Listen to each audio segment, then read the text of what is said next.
Hello and welcome to Critical Success. I'm Adam and I am so excited because Pathfinder 2nd Edition is finally out. Now, it's been about 2 weeks at this point since the release of Pathfinder 2nd Edition, and I wanted to wait a little while before I really gave my first impressions and my thoughts about it, because I wanted a chance to really look over the book for quite some time and read through all the different class features and such, but I have had a chance to do that now, so this video is going to be my first impressions slash early review of Pathfinder 2nd Edition, and I'm sure that some of these opinions are going to change, and I do plan on doing a lot more videos about this system in the future, so hopefully I'll have some class guides, some guides to combat and things like that, some game mastering tips specific to Pathfinder 2nd Edition, so be on the lookout for that. But I want to preface this by saying that I never really got into Pathfinder 1st Edition, not that it wasn't a good system, not that it wasn't a system that I really enjoyed, rather that I just thought it was very similar to the Open Gaming License, to D&D 3rd and 3.5, and it just didn't have enough new content for me. It was essentially a carbon copy of a system that I already had and didn't need a new reason to play. Now, with that being said, after reading through Pathfinder 2nd Edition, I think that all of that has changed entirely. It seems like Pathfinder has really found their identity now. There are a lot of things that really set this apart from the Open Gaming License, make it very unique, and bring a lot of new things to the table. I think that this edition is going to be around for a very long time. I think that it's going to become very popular once more people try it, and I think that when they do eventually move on to a 3rd edition of Pathfinder, if they ever do, they are going to keep a lot of what is in 2nd edition and really build on it even more. But I wouldn't expect to see that for a long time, because this edition is incredibly well done, and I think it's going to stand the test of time. So I plan on doing this video in more of a podcast style format, where I'm just going to kind of ramble on about all the things that I like and the couple of small things that I don't like about Pathfinder 2nd Edition, and probably just put it over some artwork from the game book, because the artwork in this book is incredible. Honestly, it's some of the most beautiful artwork that I've seen in any role-playing game book. So kudos to Paizo on the incredible art. So to start off, I want to touch on the character creation, or not just touch on it, I want to talk quite a bit about character creation, because it is one of the best parts about this game. There's very little randomness in the character creation. Most of it is done with static numbers rather than rolling, which really allows players to build their characters in exactly the way they want and create a character that is good at exactly what they want them to be good at. So there are 3 major choices that you make when you're first creating your character. They're called the ABCs of character building, which I think is great. So it's ancestry, background, and class. So to start off, you select your ancestry, and your ancestry is essentially what used to be race, and what is in a lot of other role-playing games called race. And so that is things like, dwarf, elf, human, gnome, goblin is one of the ancestries in this book, which I really love. And your ancestry is going to provide you with a few things. It's going to provide you with hit points. It's going to provide you with a number of ability boosts and ability flaws. And then it's also going to allow you to take certain feats.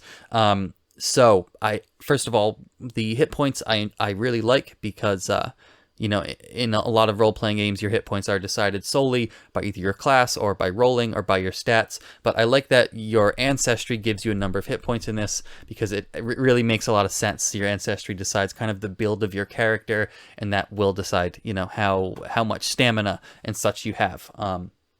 So as far as the ability boosts and ability flaws, the way those work, and this is what I'm talking about when I say that there's not a lot of randomness in character building. So all of your ability scores start at a 10, which gives you a modifier of +0. Now, as you build your character based on the choices you make, you will get ability boosts, which will give you a +2 in a specific ability score. and you will get ability flaws, which will give you a -2 in an ability score, essentially giving you either a +1 or a -1 to the modifier of that ability. So when you choose your Ancestry, it gives you a number of ability boosts, which will give you, +1 to certain abilities, and it will give you an ability flaw, which will give you a -1 to a specific ability. So this, again, in choosing your Ancestry, you are really able to build your character the way you want, rather than rolling for your stats or just using point buy. It really is completely dependent on the choices that you make. Now, the last thing that you get with your Ancestry are feats. And I love this about this system because you don't just get a feat from your Ancestry at first level. You get a feat at 1st, 5th, 9th, 13th, and 17th level. And at each of those levels, you get to choose between a number of different feats. So already, before we get into background, before we get into class, you already have a huge number of ways to customize your character as they level up. So first of all, I think it's incredible that you get to gain feats based on your Ancestry, not just at the start of the game. I think this is realistic because, as you grow, as you learn, as you become a better and more skilled adventurer, the things that you're able to learn and the tactics you're able to pick up are going to be dependent in some ways on your Ancestry, on, the way where your character comes from. And so I like that you're getting bonuses from your Ancestry all the way up through 17th level. This is not just a choice that matters at first level. This is something that is going to continue to build as your character grows. And that will, again, it's very customizable. You don't just get a single feat at 1st, 5th, 9th, 13th, and 17th level. You have 3 or 4 that you can choose from at each of those levels. And of course, some of them have prerequisites, so you actually have a reason to look into the future when you're creating your character at first level and decide, what feat do I want from my Ancestry when I get to 13th level, and what do I need to do now to be able to take that when I get there.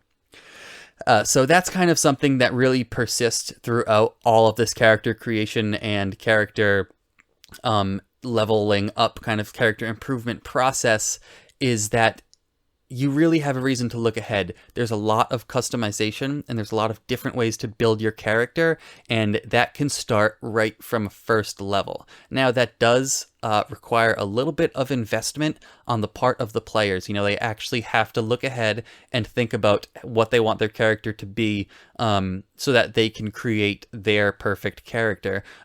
But if they are willing to make that investment, it makes this system incredibly enjoyable. So, after you choose your Ancestry, you can choose a Heritage, which is kind of a subclass of your Ancestry.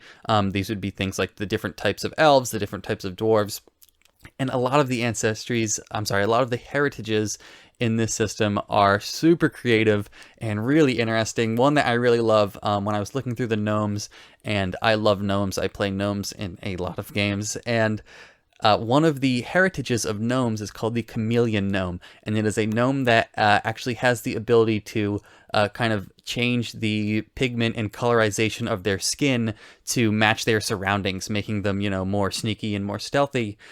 And I think this really plays on the mischievous nature of gnomes so well. I just thought that was a really cool one that I have never seen in any other game. So there's just a ton of creativity and a ton of flavor in a lot of the Ancestries and a lot of the heritages here. So there's so much to unpack, but too much to get all into today. But like I said, I'll be doing a number of videos on this game, including the individual Ancestries in the future. So after you choose your Ancestry, you then choose a background, and these are very similar to what they've always been. Your background will be kind of your life before the start of the game, whether you were, a musician or a thief or what have you. And each background is going to give you 2 ability boosts and 1 skill proficiency. So they're pretty important to how you're building your character. And after you choose your background, then you choose your class. And classes in 2nd edition Pathfinder are super well done. Each class really has their own mechanics that set them apart and make them entirely unique, yet those mechanics do not rope the classes in any way, shape, or form into a single archetype. Every class has the ability to be built in a number of different ways that can make it an entirely new archetype from, another character of the same class. So take, for example, the Alchemist, which might be my favorite class in this game. Now, the base mechanic for the Alchemist is that they are creating different sorts of alchemical concoctions and using them to do a number of different things. So I couldn't help but really just imagine over and over a party of all alchemists. Let's say even if it's just a party of 3 adventurers. You have one alchemist that takes all of their abilities and uses all of their proficiencies to specialize in creating bombs, and they can be kind of the party's primary damage dealer. You have another alchemist that uses all of their feats and such to really specialize in creating elixirs. Now, this alchemist is the primary healer. They kind of create all these different healing potions and things for the party. And then the third alchemist uses all of their feats to focus on crafting mutagens. And mutagens are kind of potions that really alter the makeup of your body, so they can buff and alter characters in different ways to really make the party more well suited for various situations. So you have your utility character, your support character, and then your damage per round character. So as you can see, like, this class has the ability to be built in so many different ways. There is just so much potential here, and that extends far beyond just the Alchemist to every single class. And not just that, but it's more than just your class. Really, everything about the way that you build your character and the way that you level up your character, from your class feats to your ancestry feats to the general feats and skill feats that you take, allow you to customize your character in a way that really lets you make them exactly what you want them to be. And that is something that I love, absolutely adore about this system. So before I get into the combat and the items and the spellcasting, some of the other things that I really like about this system, I want to touch about the one thing that I don't entirely love, and that is the way that proficiencies are handled. So the way that your modifier is calculated in a specific skill or weapon or type of armor will be a few things. First, it will be the base ability of that skill. Then it will be your proficiency bonus, which is based on 2 things. One is how well trained you are, and there are 4 levels of trained. There is trained, which gives you a +2 bonus, expert, which gives you a +4 bonus, master, which gives you a +6 bonus, and legendary, which gives you a +8 bonus. So those are the 4 levels of proficiency, and in addition to that, you get your level added to all of your proficiency bonuses. So that means that if you are a first level character who is trained in a stat, or in a skill rather, you get a +3 as your proficiency bonus, +2 from being trained, +1 from your first level. Whereas if you are a 20th level character with a legendary proficiency in a skill, you get a +28 proficiency bonus. That is a +8 from your legendary proficiency and +20 from your level. And the reason I don't like this is because as it scales and as you get into higher levels, seems like it can really break down and create a couple of problems. For one, you can just become too good at a lot of things, and that can take, some of the suspense and some of the excitement out of the game. Now, for a good example of this, let me tell you about a game that I run. I run a 5th edition Dungeons & Dragons game, and we're at a very high level. We're at 17th level now, which is just crazy running a 17th level D&D game, but one of our characters is a rogue, and this rogue has expertise in stealth, giving them double their proficiency bonus, and their proficiency bonus is a +6, which means their proficiency in stealth is a +12.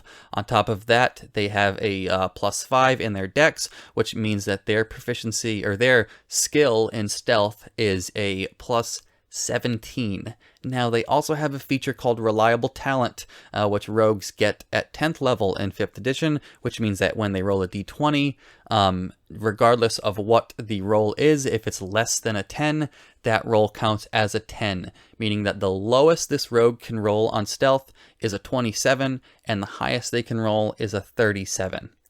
Now, this has taken so much of the suspense and so much of the excitement out of, the stealthy situations, because it is almost entirely impossible for her to fail any of her stealth checks. In fact, it's often a joke when we get into a stealthy situation and she's going to roll her stealth. She kind of picks up her d20 and looks at me and says, "Do I really even have to roll for this?" And the whole table kind of laughs about it, because she'll roll a natural 2 and she'll say, "Okay, I got a 27." And everyone's just like, "Oh, okay, well, there's no point in continuing to roll for these things because we know you're always going to pass." And the obvious fix for this is, to just make the difficulty classes harder. So now in Pathfinder 2nd Edition, this isn't just going to be one skill or one weapon proficiency, but everything that you're proficient in, and you have the ability to be proficient in up to 10 skills if you're taking different skills every time you get a skill increase. So that means that by 20th level, you could have 9 or 10 skills that have a proficiency bonus of between 22 and 28 based on how well trained you are. And so obviously the standard way to deal with this is you scale up the difficulty class of things with your party, but that in itself creates a number of problems. I mean, for one, it's inconsistent. If I give you a task that is supposed to be difficult and it was a DC of 20 when you were a low level character, and now I raise that to a DC of 30 when you're a higher level character so that it will still be moderately challenging for you, then it kind of cheats you out of becoming so good at the skill. In a way, in order for me to create suspense, I have to raise the difficulty class of something that would have been easier at an earlier level, which really defeats the purpose of being so good at it in the first place. The other thing that does by raising these difficulty classes is it takes away the effect of being good at your base abilities. If you get to these high levels where the difficulty classes that you need to give your characters to challenge them at all is, a DC 30 to a DC 40, well then whether a character has a strength score of, or a strength modifier of +1 or +6 isn't going to matter when their proficiency in athletics is a 28, because a character who is proficient in athletics is going to be able to pass those tests whether they have a strength score of a +1 or a +5 or a +6, and a character who is not proficient in athletics is never going to be able to reach a DC of 30 whether they have a +1 or a +5 or a +6. So that means that you can have a 17th level fighter who has put all of their ability boosts into strength. They've really built their character around that, and yet they suck at athletics. And then you can have next to them a wizard who has a absolutely terrible strength score. And yet they, use one single one of their skill increases to give themselves a single level of proficiency in athletics. And now they have a, +23 or a +24, and they can easily run circles around this fighter, which doesn't really make sense, and that's not something that's going to happen because most fighters will take that athletics proficiency. But it's just kind of an example of how it makes your ability scores almost negligible at these higher levels, because your proficiency bonuses are so high that all that really matters is whether you are trained in a skill, not whether you're any good in that base ability. But with that being said, I do have to point out that I have not run a game of Pathfinder 2nd Edition at a high enough level to really know for sure if that's a big issue. There's a good chance that it's not, but from just reading through it, it seems like it would it would create some sort of issues and make the game kind of break down a little bit at these higher levels. But it's something that I'll have to test out, and my opinion could certainly change about that. So let me know in the comments what you think about the proficiency system. Do you think that these skills and their proficiencies just get too high, or do you think that it's well done? I would love to know. I would love for someone to prove me wrong and show me why I'm an idiot and why the skill proficiency system is amazing, because as of right now, it's the only thing that I don't absolutely love about the system, and I would love to love it. So tell me why you love them, or tell me why you agree and why you think that this needs to be altered a little bit. But with that out of the way, let's get back to everything that I absolutely adore about Pathfinder 2nd Edition. So one thing that I think is particularly interesting about this system, and one thing that I think is incredibly well done, is the way that magic items are handled. Now, like in other systems, there are just base magic items, which are items that have magical qualities, +1 weapons, weapons that deal additional types of damage, all sorts of things like that. But in addition to items that in themselves are magical, there is something called runes. And the rune system is essentially a way of improving equipment or giving equipment, magical qualities that don't already have it, or even things that do already have it, just improving them. So this is awesome for a number of reasons. For one, from a game master point of view, you don't have to constantly be giving your players new equipment and new gear as they level up, because instead you can just be giving them opportunities to improve the gear that they have. You don't need to have magic item shops in town that have these ridiculous weapons that realistically they would never have, because rather you can just have, an enchanter shop that maybe has, the formulas for these runes or things like that, or they can find formulas for runes as they go out and are adventuring. And the reason why I love this from a player point of view is because it allows you to have, items that are of sentimental value to your character that remain relevant. So let's say, for example, your character has a sword or a shield or a piece of armor that is a family heirloom that you want them to have from first level, and it is something that is incredibly important to them. When you get into those higher levels and you start finding better gear and better weapons and better shields, you don't have to abandon this item that is supposed to have an incredible sentimental value to your character for the sake of having better equipment, because instead you can use runes to improve the equipment that you already have. You still get, new toys to play with, things that allow you to have new abilities, things that are more powerful, but it can be on the piece of equipment that you have already, so that it can be of sentimental value to your character and can really remain relevant all the way from first level to 20th level. So the rune system, I think, is really cool. Another thing that I love about the way that items are handled is the poisons. So poisons in Pathfinder 2nd Edition have levels associated with them. So when you are struck with a poison, you make your saving throw.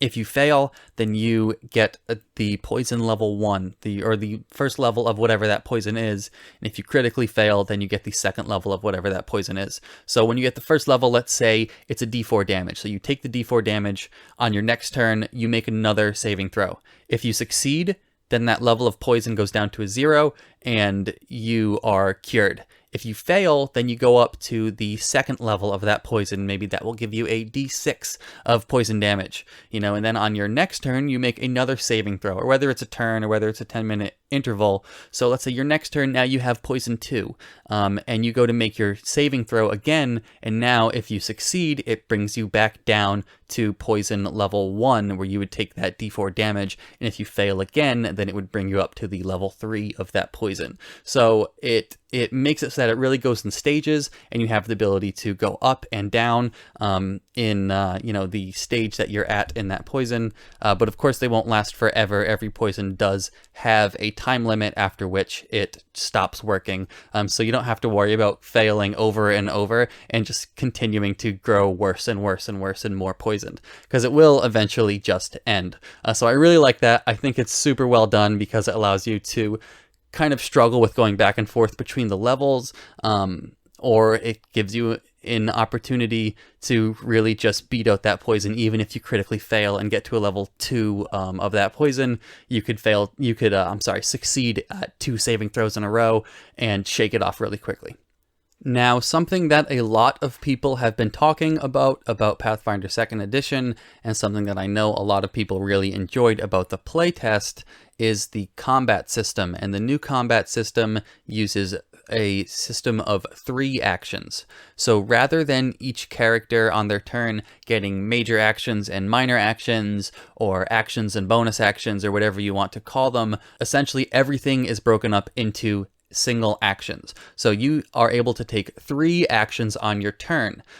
You are able to do, and this includes everything. You can move, so you can take the stride action, which is essentially move up to your speed, or there's a second type of movement, which is called step, which also costs a single action, but instead of moving up to your speed, you're only able to move 5 feet, but in moving those 5 feet, you do not trigger reactions such as opportunity attacks, which I think is really cool, that it allows the players to kind of balance whether they want to use their action to use their full movement, or whether they want to use that action to just move a short distance but not trigger an opportunity attack. It gives players the opportunity to be really tactical in combat. Now, other things like making an attack roll is a single action, but some of your combat abilities that are particularly strong might use up 2 or even 3 actions, or some particularly strong spells might use up 2 or 3 actions. So it gives players the ability to really play around with how they want their character to operate during combat, whether they want to be, a quick, fast character that's going to try to perform 2 or even 3 attacks in a turn while doing, minimal other things, or whether they want to be a really kind of brute force character that's going to just, use one ability and movement, but that ability is going to be very strong. I think that it really allows players to kind of mess around with the way they want to use their action economy, rather than giving everyone one action, one movement, and things like that a lot of other systems use. So the 3 action system I really love. I'm super excited about it. I haven't had a chance to play around with it too much, but it's honestly the most excited that I've been about a combat system in a new role-playing game for a very long time. So then there is the system of death and dying in combat, and the way this works I think is really interesting too, and this is kind of similar to the way that poisons work. So when you are brought to 0 hit points, you're knocked out and you are given the condition dying 1. Now, when it comes around to your next turn, you make a death saving throw, and this saving throw, the DC is equal to 10 plus whatever the level of your dying condition is. So if you have dying 1, then the DC is 11. You don't add any modifier to it. If you succeed, then your dying condition goes down by 1 number. So if you were at dying 1 and you succeeded on your saving throw, you would go down to dying 0, which essentially is not dying at all, and you would just be unconscious with 0 hit points, no longer dying. If you are to fail, then you go up by 1, so you would go up to dying 2, and then the DC is a 12 because it's 10 plus the dying 2 condition. And that continues, and if you ever reach the condition dying 4, then your character dies immediately. Now, if you are knocked out due to a critical hit, you immediately go to the dying 2 condition, and if you critically fail, then you go up by 2 points in the dying condition, or if you critically succeed, then you go down by 2 conditions. So I think this is a pretty cool system as well, because again, it's not just fail at a certain number or succeed at a certain number of these death saving throws. Rather, it allows your character to kind of struggle. You could be for a long time going back and forth between dying 2 and dying 3, and it could be very suspenseful. Now, once you are brought back up to above 0 hit points, you automatically lose the dying condition, but anytime you lose the dying condition, you gain a condition called wounded. So the first time you're brought down to 0 hit points, you're given the dying condition. If you're brought back up, you have the condition wounded 1. Now this means when you're brought back down to 0 hit points, you add that wounded 1 to your dying condition. So if I'm brought back down to 0 hit points, I would be immediately at dying 2 because I'm at dying 1, and then I add my wounded 1 to it, which puts me at a 2, so I'm at dying 2. If I get brought back up again, now I'm at wounded 2. And then if I get brought back down to 0 hit points, I immediately get put into dying 3, because dying 1 plus my wounded 2 puts me at dying 3. So I think this is a cool system of preventing one of those situations where you can just be brought up to 1 hit point, go back into combat, you know, with no worries in the world, because if you get knocked out again, you'll just be brought back up to 1 hit point. Because if you do this too many times, then you could go straight to dying 4 and you would die immediately after being brought down to 0 hit points. So I think that this system is really well done. And I'm excited again to be able to play around with this and see how it really creates suspense in characters that are dying. It makes the game feel very deadly, but that is offset by something called hero points. And hero points are a new system. One of the last things that I want to talk about, because I think I'm coming up on almost the 30-minute mark here. I did want to touch on spells as well, but I think I'm going to save that for a future video. I'm going to make an entire video just about spell casting. So the last thing that I'll talk about for today is hero points. And hero points are something new to Pathfinder 2nd Edition. They can be used for a number of things. For one, anytime you fail a roll, you can spend a single hero point to re-roll. And if you ever are brought to, dying 4, you can spend all of the hero points you have. You have to have at least 1, and you cheat death, and you are no longer dying. You don't get that dying condition, and you are stabilized immediately. Now, at the start of each session, every character gets 1 hero point, and anytime you do something particularly heroic or that goes, above the expectations of an adventurer, then you get an additional hero point. Now, at the start of each session, your hero points renew back to 1 single hero point, so you can't just hoard them throughout the entire campaign and wait till you have 30 of them and then, use them to make sure that you succeed on every single attack roll against, a big boss or something like that. I think it's a pretty cool system. It offsets the fact that the way that dying works is so deadly and so suspenseful. It allows you to kind of get a second chance, and it also is kind of a built-in luck mechanic that you can choose when you want to use these hero points to give your character some fortune that they might not have had otherwise. So the hero points I think are cool, and I'm excited to implement them into my game and see how exactly they go. So, now that I'm coming up on the 30-minute mark, I think I'm going to wrap this one up. So overall, I absolutely love Pathfinder 2nd Edition. I'm so excited to play it, as I'm sure you can tell, and I'm excited to make more videos about it. So let me know in the comments, what do you think about Pathfinder 2nd Edition? And in addition to that, what type of content would you like to see about it? Do you want to see class guides? Do you want to see combat guides? Do you want to see, lore about this world, Golarion? Do you want to see lore about the different ancestries and the different heritages?